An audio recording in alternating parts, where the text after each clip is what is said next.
नमस्कार दोस्तों, आपका स्वागत है स्टार मिस्कू न्यूज़ में। दोस्तों, आज मैं आपको उत्तर प्रदेश अधीनस्थ सेवा चयन आयोग की 22 भर्तियों के संबंध में बहुत ही महत्वपूर्ण सूचना देने वाला हूं। और इन 22 भर्तियों से जितने भी बच्चे जुड़े हुए हैं उन सभी के लिए ये बहुत ही महत्वपूर्ण सूचना है। दोस्तों, उससे पहले जो मेरे चैनल पर नए व्यूअर्स हैं वो प्लीज़ मेरे चैनल को सब्सक्राइब कर लें, जिससे आपको किसी भी गवर्नमेंट जॉब के एग्ज़ाम की, किसी भी परिणाम की कोई भी न्यूज़ सबसे पहले आप तक पहुंच जाए। दोस्तों, शुरू करते हैं। सबसे पहले बात करते हैं दोस्तों, यूपी ट्रिपल एससी नई व पुरानी लंबित भर्तियों पर मंथन 26 तारीख को। दोस्तों, मैं आपको यह बता दूं कि 26 नवंबर को उत्तर प्रदेश अधीनस्थ सेवा चयन आयोग में एक बहुत ही महत्वपूर्ण बैठक आयोजित होने जा रही है और ये बैठक सारी की सारी भर्तियों को लेकर होगी। ठीक है दोस्तों, और एक तरह से मैं ये कह सकता हूं कि 22 की 22 भर्तियों से जुड़े हुए जितने भी लाखों बच्चे हैं उनके लिए एक राहत भरी खबर ये हो सकती है। ठीक है दोस्तों, शुरू करते हैं। दोस्तों, पूरी खबर क्या है। दोस्तों, शासन से द्विस्तरीय भर्ती प्रणाली की मंजूरी के बाद उत्तर प्रदेश अधीनस्थ सेवा चयन आयोग यूपी ट्रिपल एससी की 26 नवंबर को होने वाली बैठक में न्यायालयों में लंबित मामलों के साथ नई भर्ती कार्यवाही को आगे बढ़ाने पर विचार करने की संभावना है। दोस्तों, इस बात का मतलब जो है वो ये है कि यूपी ट्रिपल एससी की जितनी भी भर्तियां आयोग के अंदर विचाराधीन हैं या कोर्ट में फंसी हुई हैं, जैसे आबकारी सिपाही 2016, वो प्रक्रिया तो आगे बढ़ चुकी है। लेकिन एक भर्ती दोस्तों और थी, वाहन चालक भर्ती 2016। इन सभी भर्तियों को जो आयोग के अंदर विचाराधीन है और कोर्ट के अंदर फंसी हुई हैं, इन सभी भर्तियों पर फैसला 26 तारीख को हो जाएगा। तो जो बच्चे 2016 की भर्तियों का बहुत लंबे समय से अपने परिणामों का या अपने नेक्स्ट प्रोसेस का इंतजार कर रहे हैं, उनकी प्रक्रिया अब आगे बढ़ने की पूरी पूरी संभावना हो चुकी है। ठीक है दोस्तों, आगे बढ़ते हैं। आयोग में नई भर्ती कार्यवाही द्विस्तरीय परीक्षा प्रणाली के इंतजार में पिछले 1 वर्ष से फंसी थी। अब मंजूरी के बाद नई प्रणाली के अंतर्गत भर्ती कैलेंडर फाइनल किया जाना है। अब दोस्तों, मैं आपको यह बता दूं कि यूपी ट्रिपल एससी एक अच्छा खासा कैलेंडर जारी करने वाला है। दोस्तों, इसमें एक बात और है कि जो यूपी ट्रिपल एससी कैलेंडर पहले जारी किया करता था, उन कैलेंडरों में वो अपनी बात खुद ही फॉलो नहीं करता था, उसकी सारी बात ही खुद झूठ हो निकलती थी। लेकिन अब जो कैलेंडर आएगा, ऐसी सूचना मिल रही है और ऐसी उम्मीद है कि आयोग अपने जारी करने वाले कैलेंडर पर पूरी तरह से विचार करेगा और पूरी तरह से उसको पालन भी करेगा।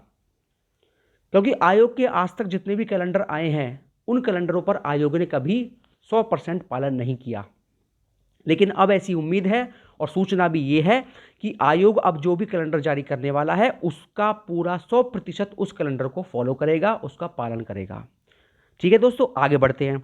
इसके अलावा सम्मिलित अवर अधीनस्थ सेवा प्रतियोगात्मक परीक्षा 2019 की प्री परीक्षा का आयोजन पिछले साल 30 सितंबर व 1 अक्टूबर को हुआ था। 9 महीने बाद इस वर्ष जून में प्री परीक्षा का रिजल्ट आया। अब 5 महीने से अभ्यर्थी मुख्य परीक्षा का इंतजार भी कर रहे हैं। इसी तरह से वन रक्षक एवं वन्य जीव रक्षक प्रतियोगात्मक भर्ती 2019, सहायक बोरिंग टेक्नीशियन सामान्य चयन 2019, सहायक सांख्यिकी अधिकारी एवं सहायक शोध अधिकारी सांख्यिकी सामान्य चयन प्रतियोगात्मक परीक्षा 2019 के परीक्षा पाठ्यक्रम तथा परीक्षा योजना प्रकाशित हो चुकी है। इन पदों के लिए लिखित परीक्षा होनी है।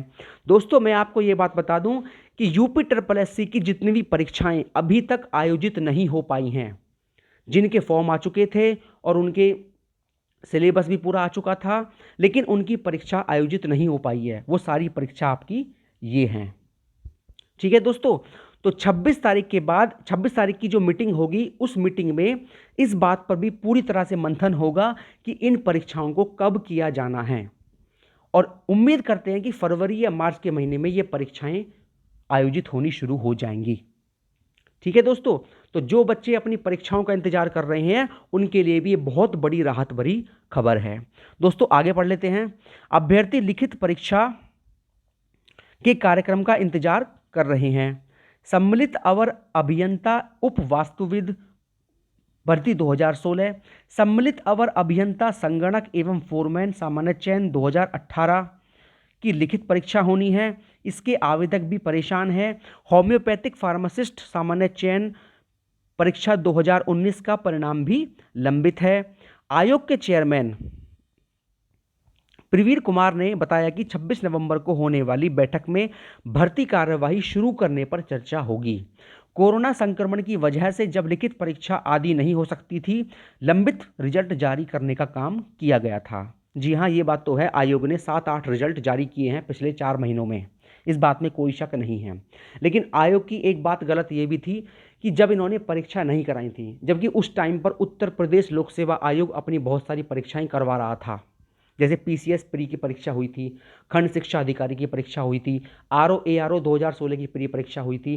तो उत्तर प्रदेश लोक सेवा आयोग अपनी सारी परीक्षाएं करा रहा था, लेकिन यूपी SSS ही अपनी परीक्षा नहीं करवा पा रहा था। तो क्या कोरोना संक्रमण उनके लिए नहीं था? उनके लिए भी था। तो ये बात आयोग की बहुत गलत थी जो इन्होंने परीक्षा आयोजित नहीं कराई। हाँ, परिणाम दिए, ये बात सही है। अब दोस्तों आगे बढ़ते हैं।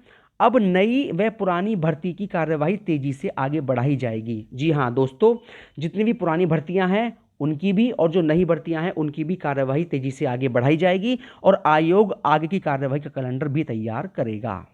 तो दोस्तों इस बात का पूरा जो समाधान है, पूरा संशोधन जो है वो ये है कि जितने भी पुराने परिणाम अटके हुए हैं वो परिणाम जारी होंगे जल्द से जल्द। इस बात में अब कोई शक नहीं है।